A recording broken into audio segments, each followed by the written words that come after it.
거짓말쟁이 혹은 두 가지 굉장히 심각한 사기성이 있는 두 가지가 있습니다.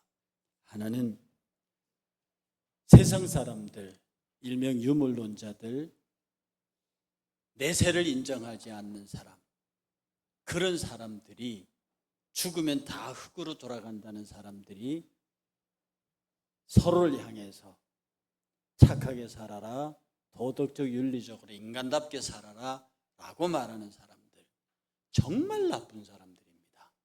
이 말씀 여러분에게 수십 번 드렸습니다. 인생은 짧은 거예요. 그리고 젊은 날은 더 짧은 거래요. 그래서 우리 조상들도 노세 젊어서 노세했단 말입니다. 젊어서 놀 시간도 짧은데 그걸 교회 가래요. 그 시간에 예수를 믿으래요.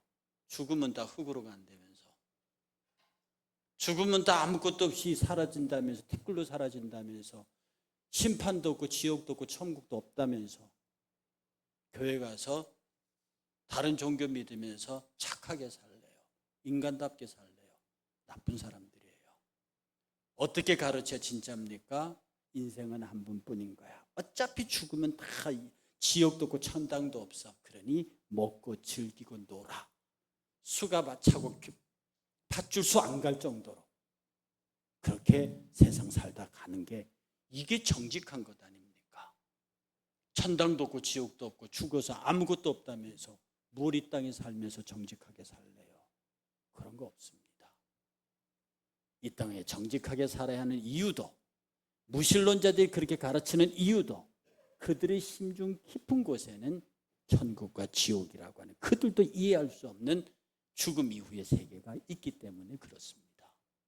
또 하나의 거짓말쟁이가 뭐냐 하면 천국과 지옥을 믿으면서 지금처럼 신앙생활하는 성도들입니다.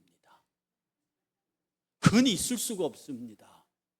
내가 죽으면 천당 가고 지옥 가고 하나님의 심판이 있다는 걸 믿으면서 지금처럼 신앙생활해서 나중에 심판대 앞에서 하나님께 자신이 있다? 와, 그건 도대체 어디서 온 배짱입니까? 누가 그러던가요? 누가 그러던가요? 여러분, 우리가 예수를 믿어 구원받는 것은 믿음이지, 믿음으로 구원받는 것이지 예수 믿어서 구원받는 게 아닙니다. 이 믿음은요, 내가 주는 그리스도 살아계신 하나님의 아들이라고 고백하고 그 사는 모양이 신앙 고백대로 살고 정말 예수 믿는 사람대로 살 때 예수님께서 그래 나도 너 믿어줄게, 우리가 믿고 그 믿음을 예수께서 믿어주는 게 믿음입니다. 그게 우리를 구원한다고요. 예배가요, 우리는 예배 드리고 그분은 예배를 받으셔요. 그게 예배예요. 사랑도요, 내가 사랑한다고 말하고 상대가 내 사랑을 받아줄 때 그게 사랑이에요. 구원은요, 내가 예수 그리스도를 나의 구세주로 믿을 때 나의 믿음이 참 믿음이고 거짓말이 아닌 믿음임을 예수께서 인정하시는 그 믿음이 우리를 구원하는 거예요. 그런데 입으로는 예수를 믿는다고 말해놓고 삶은 그것과 전부 아무런 상관없이 제 멋대로 살면서 자기 멋대로 말하고 자기 멋대로 행동하고 자기 멋대로 판단하면서 자기는 당연히 천국 갈 거라고 생각하는 그 어마무시한 배짱은 진짜 어디서 나온 겁니까? 해서요, 오늘 본문으로 가만히 돌아가 보면 그렇게 믿고 따르던 예수가 십자가 못 박혀 죽어버렸습니다. 아리마다 요셉이 시신을 데려다 무덤에 장례했다는 건 다 아는 사실이니까. 그러니까 제자들이 겁을 바짝 먹고, 왜? 이 예수를 죽인 사람들이 제자들을 찾아다니니까. 그래서 그들이 정말 다락방가도 골방에 들어가서 문을 걸어 잠그고 두려워 떨고 있을 때 그 사이에 예수님께서 문도 열지 않고 들어오셨습니다. 그리고 하시는 말씀이 뭐냐면 너희에게 평강이 있을지어다. 사람이요, 공감대가 형성이 안 되는 사람의 위로는 위로가 안 됩니다. 집에 돈을 바리바리 쌓아놓고 사는 사람에게 물질의 풍요를 걱정하는 건 가증스럽죠. 건강한 사람, 한 번도 아파본 적이 없는 사람이 아픈 사람을 위로하는 건 별로 없습니다. 강한 배신을 당해보지 않는 사람이 배신당한 사람을 위로하는 것도 껍데기입니다. 심각하게 상처를 받아보지 않는 사람이 상처받은 사람을 위로하는 건 글쎄 어느 정도 깊이가 있을까요? 그런데 주님은 정말 극단의 두려움을 경험하신 분입니다. 제가 예수님의 겟세마네 동산 기도할 때 그 말씀 드렸습니다. 얼마나 두려웠을까? 얼마나 외로웠을까? 얼마나 아팠을까? 얼마나 괴로웠을까? 인간이 겪을 수 있는 모든 정신적인 고통, 모든 육체의 고통을 다 겪으시니까 제자들이 골방에 갇혀서 문을 걸어 잠그고 두려워 떨고 있을 때 그 가운데 오셔서 너희에게 평강이 있을지어다 라고 합니다. 제가 평강이 뭔지는 말씀드렸죠. 하나님과 연결되는 게 화평이라 그랬습니다. 그 연결되면서 오는 놀라운 내 마음속에 솟아나오는 샘솟던 하는 기쁨이 평강이라 그랬습니다. 제가 비유로 여러 번 말씀드렸습니다. 어떤 젊은 청년이 사랑하는 여인에게 내가 당신을 사랑합니다라고 벼르고 별나서 그래서 기회를 잡아 고백했더니 그 처녀가 기쁘게 받아줍니다. 하늘의 모든 걸 다 얻은 것 같은 기쁨이 그 청년의 가슴 속에 넘칩니다. 그녀와 연결되는 순간에 그 청년의 가슴 속에 넘치는 기쁨, 이게 평강입니다. 예수 그리스도와 연결되는 순간에 그 마음속에 누구도 감당할 수 없는, 세상에 그 어떤 것도 빼앗을 수 없는 기쁨이 넘친단 말이에요. 이게 평강이에요. 너희에게 평강이 있을지어다. 이제 내가 너희와 연결되지 않았느냐. 그러므로 너희들에게 그 놀라운 평강이 있으라. 그렇게 말씀하시면서 당신의 손바닥을 보여줍니다. 이건 못자국입니다. 그리고 창자국을 보여줍니다. 너희들이 보고 있는 것은 유령이 아니다. 부활한 부활체라고 하는 걸 그들에게 보여줄 때 그 제자들이 놀랍게 펄쩍펄쩍 뛰면서 주의 부활을 기뻐했습니다. 그 다음에 또 이렇게 말씀하십니다. 예수께서 또 이르시되 평강이 있을지어다. 또 이르시되 너희에게 평강이 있을지어다. 앞에 평강이 있을지를 한번 얘기했어요. 그런데 또 말씀하십니다. 너희에게 평강이 있을지어다. 그리고 하시는 말씀이 아버지께서 나를 보내신 것 같이 나도 너희를 보내노라. 두 번째 평안은요, 용기를 가져라.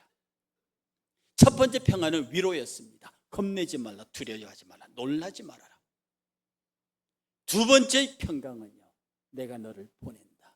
용기를 가져라. 세상이, 너희들이 두려워하고 있는 그 세상이 감히 너희를 이기지 못한다. 승리하라. 염려하지 말라라고 하는, 그들을 강하게 격려하는 주님의 평강입니다. 한번 그 가슴 속에 평강이 있잖아요. 그러면 이 평강은요, 안에 있지를 못합니다. 여러분 마음속에 기쁨은 그 얼굴이 나타나게 돼 있고요, 이 싼 입이 반드시 그 기쁨의 내용을 말하게 돼 있습니다. 여러분의 입은 싸요. 그러니 내 안에 내가 왜 이렇게 기쁜지를 얘기하게 돼 있다니까요. 지 친구에 가서 내가 뭐 모양을 너무 좋아했는데 걔가 드디어 나를 받아들였어. 얘기 안 할 것 같습니까? 반대로 아가씨들 얘기 안 할 것 같습니다. 자기에게만 귀에다 대고 속삭거리는 비밀처럼 말하지만 온 세계에다 말한, 만나는 사람마다 다 그 얘기하니까 하게 돼 있습니다. 내 안에 있는 평강을 바깥으로 드러낼 때 그 평강이 밖으로 드러나서 이 평강한 사람들과 연결되는 것이 평화라고 말씀드렸습니다. 주님이 말씀하십니다. 너는 평강한 사람이다. 가서 평화의 공동체를 만들어라. 네와 연결된 모든 사람들과 더불어 평화의 공동체를 만들어라. 그러니 네게 더 넘치는 평강이 있을 거라고 합니다. 그러시면서 뭐라고 하시느냐 하면 이 말씀을 하시고 그들을 향하사 숨을 내쉽니다. 아주 특별한 동작이십니다. 숨을 내쉬는 게 있잖아요. 이 숨을 내쉬면서 뭐라고 말씀하시냐면 성령을 받으라. 여러분 이 말씀을 딱 보는 순간에 뭐가 연상됩니까? 하나님께서 아담을 흙으로 빚어 넣으시고 그 코에 생명을 후 하고 불어넣으시는 장. 에스겔 골짜기에 마른 뼈들이 다다다다 붙어서 살이 붙어서 거대한 군대가 됐습니다. 그러나 그들이 움직이지 못합니다. 왜? 생기가 없어서, 생명이 없으니까. 하나님의 명령을 따라서 에스겔이 생기야 저 생명 없는 군대로 들어가라. 그래서 그 생명 없는 군대 속에 생기가 불 때 그들이 거대한 군대로 움직이는 장면이 에스겔의 마른 꼴 마른 뼈의 환상입니다. 예수님이요 후 하고 숨을 내쉬면서 성령을 받으라. 하나님께서 아담과 하와를 지으실 때 그에게 생명을 불어넣으시면서 첫 아담을 만드셨습니다. 이제 둘째 아담 예수 그리스도가 그의 사랑하는 제자들에게 성령, 생명의 루하흐를 불어넣습니다. 그들에게 성령을 주십니다. 그리고 그 이후로부터 성령의 사람으로 살게 하는데 어떻게 사느냐? 너희가 누구든지 누구의 죄를 사하면 사하여질 것이고 누구든지 누구의 죄를 사하면 그대로 두면 그대로 둘 것이다. 죄사함의 용서에 관한 말씀을 하십니다. 여러분, 주님이 가르치신 기도에도 있습니다. 우리가 우리의 죄를 사하여 주신 같이 우리 죄를 사하여 주옵시고. 여기서 우리의 죄를 사하여라는 아주 원문의 번역은요, 내가 그 사람에게 빚진 것을 갚아준 것처럼 우리의 빚도 갚아주시고, 이 빚을 얘기합니다. 죄가 빚으로 바꾸면 정확한 표현입니다. 주님이 우리의 모든 빚을 탕감하지 않으셨습니까? 내가 주님으로 탕감받은 빚이 너무너무 크기 때문에 내게서 있는 모든 사람들의 빚을 탕감해 줄 것입니다. 내가 탕감하면 그 빚은 탕감될 것이라. 용서의 메시지입니다. 여러분, 저는 이 말씀을 여러분과 함께 나누기 위해서 준비하면서요, 그렇게 무서워 떨던 그 제자들의 어두운 방에 찾아오셔서 이제 너는 두려워하지 말라. 너희에게 평강이 있을지어다. 저 겟세마네 동산에서 예수의 시체를 거기에 유황을 바르러 갔다가 만나지 못한 마리아가 우리 아우 선생님 시신을 어디에 두었느냐고 그 동산지기를 찾아다니던 그때 예수께서 그 마리아에게 평안하냐라고 묻습니다. 너는 더 이상 다른 사람을 찾지 마라. 너는 나와 연결된 여인이다라고 하는 말씀을 하십니다. 오늘 이 부활 아침에 온 세상 천지가 다 부활의 메시지로 방방방 뛰어도 그게 여러분하고 무슨 상관이 있습니까? 여러분하고 그리스도가 연결되지 않는다면, 오늘 부활한 주님, 겟세마네 동산에서 나타나셨던 그 주님, 제자들에게 나타나셨던 그 주님이 지금 나와 여러분들 앞에 나타나셔서 여러분의 이름을 부르며 성태가 너에게 평강이 있을지어다. 이 은혜가 여러분 가운데 있기를 주의 이름으로 축복합니다. 이것이 진실로 우리에게 위로가 되는 부활의 메시지입니다. 우리는요, 장차 훗날에 주님 나라에 갈 것입니다. 천국은 분명히 있는 것이고 지옥은 분명히 있는 것이고 하나님의 심판은 분명히 있는 것입니다. 누구도 피할 수 없습니다.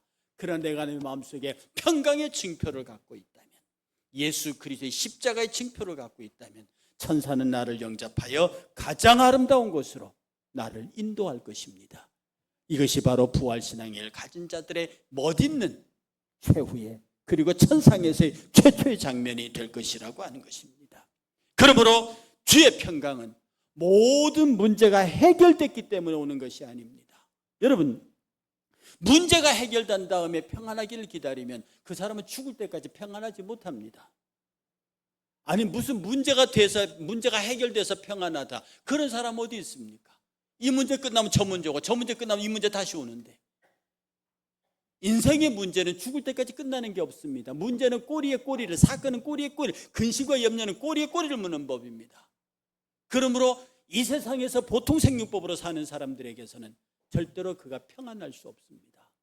그런데 예수 그리스도는 모든 불안하고 불행한 사태가 끝나는 지점에서 평강이 이루어지는 것이 아니라 우리가 불안하고 초조한 가운데 그가 던지는 게 있습니다. 평강할지어다. 명령입니다. 그가 우리에게 주시는 선물이에요. 우리의 가장 불안하고 초조하고 고통스러운 가운데, 우리 인생 한가운데 오셔서 느닷없이 우리에게 평강을 주십니다. 받으면 되는 겁니다. 여러분, 선물은 믿고 받으면 되는 겁니다. 아빠가 진짜 주는 거야? 줄 거야? 얼마짜린데? 또 나 주었다 뺏으려고 그러지. 이러면 선물 줄 맛이 안 나죠. 주면 그냥 덥석 안아버리면 되는 겁니다. 이게 믿음인데 오늘날 성도들이 왜 이렇게 받는 입장에서 거만한지 모르겠습니다. 선물 받을 때 겸손하시기를 축복합니다. 주께서 선물 주실 때, 특히 구원의 선물 주실 때, 이 평강의 선물을 주실 때 주님 눈 한번 딱 쳐다보고 다짜고짜 따짐없이 안아버리십시오. 여러분의 삶의 모든 것이 그 자리에서 여러분이 그토록 염려하고 그토록 힘들어하던 것들이 한자리에서 평강의 상자가 열리는 순간에 해결될 줄 믿습니다.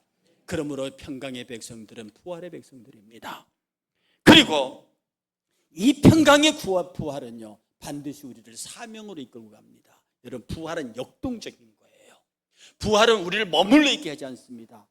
이 부활의 은총의 평강은요, 이 마음속에, 아까 그랬잖아요. 이게 평강이 내 안에 들어오면 이 싼 입이 외치게 돼 있다니까요. 내 안에 예수 그리스도의 평강이 들어오면요, 주님은 이 입을 더 싸게 만드세요. 정말로 입만 열면 예수 얘기가 나오게 하고요, 장미를 툭 치기만 하면 장미 향이 퍼져나가듯이 나를 툭 치기만 하면 예수 이름이 나갑니다. 이것이 예수 그리스도의 평강을 입은 자의 모습입니다. 예수님 말합니다. 내가 가서 내 증인이 되라고. 평강한 사람들의 가장 대표적인 모습이, 내가 비록 부족하고 내가 비록 허물이 많고 내가 비록 성격이 못됐고 내가 비록 좀 사람들에게 악하게 사는 사람이라도 건들면 예수 얘기가 나와요. 근데 가끔 가다 보면 저렇게 예수 믿어서는 안 되는데 저 녀석 때문에 내가 예수 믿는다는 소리를 할 수가 없어. 그런데 이상하게 그 친구는 건들면 예수 얘기한다. 그래서 속으로 저게 하나님 영광가리네. 입으로는 예수 얘기해놓고 삶을 거꾸로 산다고요. 근데 여러분은 그렇게라도 벌려본 적이 있습니까? 그렇게라도 예수 이름 전해본 적이 있냐고요. 내가 죄 많은 것 압니다. 내가 부족한 것 압니다. 내가 엉망진창 사는 것 압니다. 그런데 누가 날 툭 끌어냅니다. 내가 요만큼이라도 만든 건 예수님이야. 그 얘기를 해야 하는 겁니다. 저와 여러분들이 완전하고 저 사람 정도면 정말 부처님 반토막 같은 예수쟁이야, 그런 사람 있습니까? 부처님 반토막 같은 예수쟁이? 그런 사람이 어디에? 그런 다음에 예수 전하시려고요. 그런 다음에 전도, 아닙니다. 내가 죄가 많기 때문에 교회에 있습니다. 여러분, 교회가 거룩하기 때문에 사람들이 거룩해지는 게 아닙니다. 교회는 죄 많은 사람들이 모여서, 못된 것들이 모여서 점점 거룩해 가는 게 교회입니다. 성도가 뭔데요? 못된 놈, 죄 많은 놈, 나쁜 놈이 예수 믿어서 점점 좋아지는 겁니다. 그러니 내가 좀 못되고 나쁘더라도 여러분의 이름으로 예수를 시인하세요. 내가 남을 막 엑세스 욕해놓고 예수 얘기하면 조금 창피할 거라고요. 내가 남을 속여놓고 예수 얘기하면 부끄러울 거라고요. 부끄러움 느끼시면 돼요. 창피함 느끼시면 돼요. 그렇게 만들어져 가는 거예요. 평강은요, 내 안에 들어와 계신 예수 그리스도는요, 역동적으로 내가 움직이게 합니다. 그리고 내 삶을 통해서 나를 변화시키시고 변화시키는 만큼 사람들에게 복음을 전하게 하는 것이 부활의 은혜가 주시는 평강의 기쁨입니다. 그리고요, 이 평강은요, 새로운 피조물로 살게 합니다. 용서는 평강을 완성합니다. 진짜 평강은요, 용서를 완성합니다. 제가 다른 것은 별로 예민하지 않습니다. 여러분들이 저들을 웬만큼 욕해도 저는 그러려니 합니다. 제가 큰 재정적인 손해를 입어도 그러려니 합니다. 근데 제가 하나 못 견디는 게 있습니다. 설교 마이크입니다. 이게 일부 설교 때 제가 화가 많이 났거든요. 그래서 밑에 내려가서 설교하니까 저 마이크도 괜찮아. 근데 설교 끝나고 내려가면서 아리오 마이크 바꾸라고 그랬습니다. 지금은 잘 정리해 주셔서 고맙습니다. 일부 이게 막 화가 나니까요, 막 앞에 보이는 사람 막 앞에다 막 바로 막 큰 소리가 나가려고 하더라고요. 제가 우리 마이크 맡으신 교회 봉사자들, 제 마이크만 좀 챙겨 주십시오.